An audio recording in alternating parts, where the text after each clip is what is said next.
Sergeant Amanda Martin with the West Hartford Police Department. And I'm Animal Control Officer Helen Lee with the West Hartford Police Department. We're here today to discuss some bear information for the public, to help guide the public with some bear concerns, questions, and just how to make us more bear aware. Why do you think we're seeing an increase of sightings in bears in the town? We're seeing an increase in bear calls. A lot of it has to do with just the bears overall are doing well in our state. We used to have a more farmland state. We used to have less forest. Bears thrive in forest land. So back in the day when we had all farms and very little forest, the bears weren't here as actively. Now that some of our farms are no longer operating and a lot of this land has been allowed to go into forest land, it's created a really ideal habitat for bears to come back. We have a lot of fragmented habitat in West Hartford. We have little pockets of woods, and then we have open spaces, and then of course neighborhoods which provide food sources. And that is the key why we're seeing more bears, is that we have a very abundant food source by leaving our trash out, feeding birds, composting outside, also grilling outside, leaving all this food available to them. Bears will have higher litters numbers when they have a very abundant food source. And they're opportunistic. They're very large. They want very easy food sources. So because of that, because of the way our town is situated, many towns in our state, it creates an ideal habitat for them. They can come out, eat from the garbages, and then go back into the woods. So that is why I think we've seen some increase in our state, especially in our town where we have a lot of food sources available. It's very hard, sometimes to get everybody to comply with garbage because of whatever the reasons may be. And I think we've been very habituated for a very long time of feeding birds all year round and doing these things because we didn't have bears before, but now we do. So we have to take that into consideration, that we've created this perfect environment for them because we had never had to worry about them, and now that we have to worry about them, we have to be more mindful on how to prevent conflict with them. Officer Lee, why is limiting food sources for bears so crucial? Well, bears are very opportunistic. They use their nose to find their food. So if we leave food sources out, like our garbage cans, bird feeders, compost bins, if we have grill scraps left on the grill or oil from the grill left out, bears will find that very easily. Once they became habituated to people, they will continue to come back to that area if they found food sources there. It's almost like they've rewarded themselves for finding this food source, and then they start to associate people with food, and that's why they continue to come back for an easy food source. So when we leave our garages open and the bears can come in, when we leave trash out, it's very easy for the bears to tip the cans over and then have a food source available to them. So that's kind of why it's important to secure all your food sources to eliminate the bears from wanting to eat around and become habituated to people. So what should residents know about what is normal bear behavior and abnormal bear behavior? So firstly, bears are very good climbers. They climb trees. In fact, a lot of times mother bears will keep their baby bears in the trees while they are out foraging or hanging out down below to keep them protected. So when you see a bear in a tree, that's totally normal.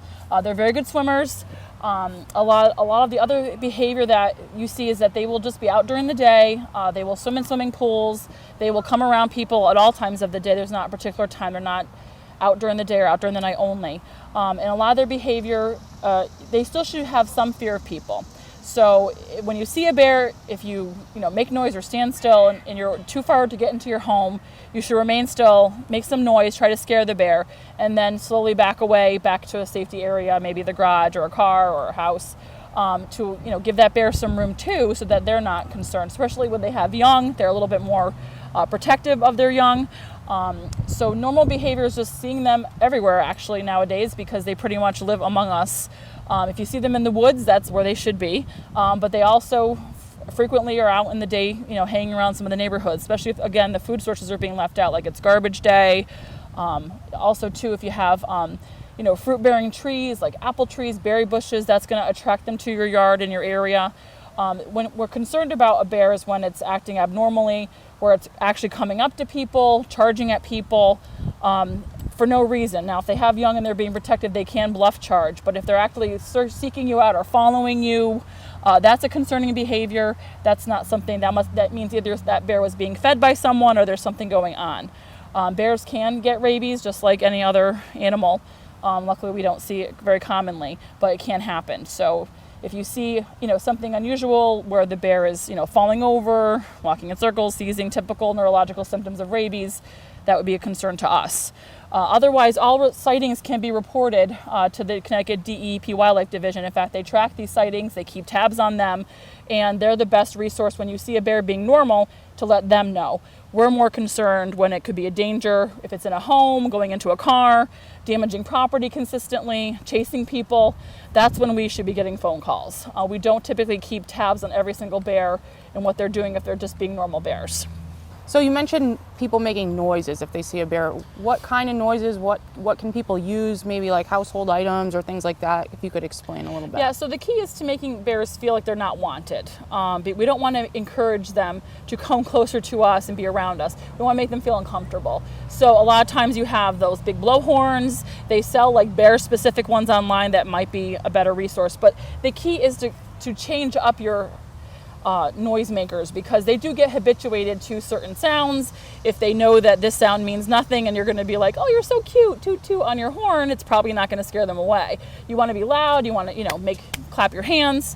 Pots and pans have worked in the past, but I think if we've been doing that for a long time now, some people have mentioned that doesn't do anything anymore. So it's noises that they don't typically would hear. So definitely those big blowhorns or those soccer horns make a huge, a lot of noise, and it's uncomfortable. They don't like those typically. So what should residents do if they see a bear? Well, if you see a bear, one, you should have your pet under control. If you have a dog with you, you want to keep it close to you on a leash. You don't want to allow your dogs out unattended, because we've seen some conflict recently in the state where there's been dogs involved. So you want to make sure if you have a pet with you, keep your pet secure. And again, the key is to stand still initially, give the bear a wide berth. And if the bear is just, kind of hanging out there, then you can start make some noise, make yourself look large. I encourage people who walk in the woods and in reservoirs to have a walking stick, just because you can make yourself look big by waving it. You can tap it on trees to make it look like it's intimidating, and that would just help kind of make some extra noises or make yourself look larger to hopefully scare the bear away. Most bears still have a fear of people, and they're going to run away if they don't need to have conflict. The next thing would be you can go right onto the DEP's website and report that bear on their site. It's very easy, and especially if there's a tag number, they want to know that. And then that's primarily it. And then again, making sure you don't have food sources out. So if you have beehives or other things that might attract bears, you just need to really make sure you have them secured with electronic fencing. If you do have fruit trees, just be mindful of picking up all the fruit that falls down so that it's not sitting out there for them. Also, too, if you're feeding pets outside, you cannot leave the food out there. You have to be with the pet eating the food, and then making sure you pick it up to avoid attracting them to your yard. Another good key thing is they recommend putting either some bleach in your garbage if you cannot fit your garbage into your garage, or you don't have a shed for it. Putting a little bit of bleach every time you put food in there, so it kind of muffles the smell, because again, bears they use their nose. That's their primary way of finding food. So some of these tips will help keep the food sources away from the bears, and always leaving bring your trash right in, cleaning out your barrels well. That also eliminates them from coming towards you or to your property to hang out. Once they find food somewhere, they'll usually come back. So after that first initial thing, if they've gotten into your trash, expect that they'll be back again, to see if they can get more food. So if you eliminate that, they hopefully will not come back. So when should our residents call animal control for a bear sighting? You should be contacting the police department if the bear is clearly being aggressive, if it's broken into a residence, gone into a garage, done property damage, also to a car, or if you're having a consistent problem with the bear showing up consistently, like you're out in your yard and the bear comes out, and then you go back inside and the bear leaves, and then you go out and the bear comes back. So it's almost like it's trying to kind of, be around you. That is when you should let us know, so that we can make sure, we can contact DEP and come up with a game plan if we think that there may be something going on. Also, too, if you notice that your neighbors are feeding the bears purposefully, like leaving out food for them or interacting with them, you should contact us, because we want to make sure that we stop that behavior before something dangerous happens. And a lot of people, bears are cute, but they're not pets. They are dangerous animals. They can hurt people.